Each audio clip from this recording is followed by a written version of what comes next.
अस्सलाम वालेकुम रहमतुल्लाहि वबरकातुहू। नाजरीन, आप देख रहे हैं इत्तेहाद टीवी न्यूज़ में। हम आपके सामने सीनियर जर्नलिस्ट रफीक नूरी। जनाब वारिस पठान AIMIM उम्मीदवार हल्के संबली बाइकल्ला मुंबई ने बम्बई प्रेस से बातचीत करते हुए कांग्रेस और BJP को एक सिक्के के दो रुख करार दिया। बॉम्बे प्रेस में आपका स्वागत है। आज हम जनाब वारिस पठान साहब के ऑफिस में बैठे हैं और बाइकल्ला क्षेत्र से विधानसभा के चुनाव जो इस वक्त बिगुल बज गया है और हर कोई इस दौड़ में है कि हम आगे बढ़ जाएं। बॉम्बे प्रेस में आपका स्वागत है वारिस भाई। आज काफ़ी लोगों की होड़ है, हर कोई चाहता है कि मैं आगे निकल जाऊं। आज बाइकल्ला के तरफ से आप लड़ रहे हैं, इसके बारे में हम आपसे जानना चाहते हैं कि किस तरीके का रिस्पॉन्स है आपको। ये संविधान ने सबको राइट्स दिया है कि आप चुनाव लड़ सकते हो जी। सब मुख्तलिफ पार्टियां लड़ रही है, शिवसेना BJP मिलकर लड़ रहे, कांग्रेस लड़ रही है, हम लोग भी लड़ रहे हैं मजलिस इत्तेहादुल मुस्लिमीन की तरफ से। अब इंशाल्लाह जो पब्लिक मैंडेट देगी 21 तारीख को, वो देखेगी आवाम कि कौन इसका हकदार है वोट का, कौन हमारा काम कर सकता है, कौन हमारे हक की लड़ाई लड़ सकता है, कौन हमारी तरफ से असेंबली में आवाज़ उठा सकता है।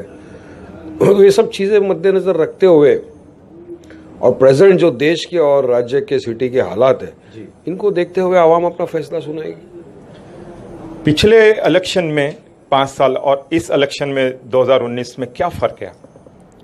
पिछले इलेक्शन में मोदी वेव थी, इस इलेक्शन में भी है। पिछली मरतबा हमारे यहाँ BJP सेना अलग थे, इस वक्त साथ में है, मगर कोई फर्क नहीं पड़ता। लोगों को समझ में आ गया कि ये लोग और कांग्रेस एक ही सिक्के के दो पहलू हैं। अब आप देखिए कि सबके सब कांग्रेस की तो घर वापसी हो गई है। सब वोट लेते हैं सेक्युलरिज्म के नाम पे, मगर डाल देते हैं जाके BJP की गोद में बैठ आते, शिवसेना की गोद में बैठ आते। तो लोग जागरूक हो गए हैं कि कोई विकास की बात नहीं कर रहा, किसी को काम नहीं करना। स्टैंडिंग कमेटी के चेयरमैन यहाँ से खड़े हो गए, उनकी वाइफ, पर उनको रास्ते में खड्डे नहीं दिख रहे। जबकि बारिश में हमने सबने हालत देखी थी, आज भी क्या हालत है मुंबई की। तो झूठ की राजनीति से लोग तंग आ चुके, कंटाल गए। और अब लोग एक एजुकेटेड पर्सन जो है, जो काम कर सकता है, आवाज़ उठा सकता है, उसी के साथ जाएंगे। और इंशाअल्लाह हमको उम्मीद है, यकीन है कि बाइकल्ला की आवाम फिर से मुझे एक मरतबा मौका देगी उनकी खिदमत करने का। और काम किया है, कुछ बचा है काम, वो भी इंशाअल्लाह कंप्लीट करेंगे। तो आवाम से उम्मीद है कि वोट देगी और अल्लाह से बिल्कुल दुआ है कि अल्लाह सुब्हानहू तआला उसके हबीब के सदके तुफैल में हमको यहाँ से कामयाबी अता फरमाएगा और फिर से एक मरतबा हमको लोगों की खिदमत करने का मौका मिलेगा। ऐसा नहीं है कि 2 कैंडिडेट मुस्लिम हैं जिसमें नॉन मुस्लिम भाई कोई आगे निकल जाए। ये मैंने जैसा कहा कि संविधान ने सबको राइट्स दिया है चुनाव लड़ने का। अब सब लड़ते हैं, सबको पता चल जाएगा। 21 तारीख को चुनाव है, 24 तारीख को रिजल्ट आ जाएंगे, तो पता चल जाएगा सबको कि कौन कितने पानी में है। हम चाहते हैं वारिस भाई आप जीत के आए, लेकिन जीतने के बाद काफ़ी समस्याएं जैसे कि बिल्डिंगों की हैं, जैसे डैनिस की हैं, ट्रैफिक की है, जो आज रोडों पे लोग चल नहीं पाते हैं, उसके बारे में आप क्या करेंगे अगर आप जीत के आते हैं? आपने 3 चीज की जिक्र किया, बिल्डिंग का जिक्र किया, ट्रैफिक का जिक्र किया, ड्रेनेज लाइन का जिक्र किया। तो मैं आपको बताता हूँ, 2014 में मैं जब जीत कर आया, उस वक्त भी तीनों समस्याएं बहुत ऊंचे दर पर थी। डायलेपरेट बिल्डिंग्स हमारे एरिया में 100 साल पुरानी। तो मैंने 5 साल के अपने कार्यकाल में जो एक MLA को फंड मिलता है बिल्डिंग्स का, 100% यूज किया और 160 बिल्डिंग को फंड देके मैंने रिपेयर किया। ये एक रिकॉर्ड है, दूसरे MLA ने नहीं किया।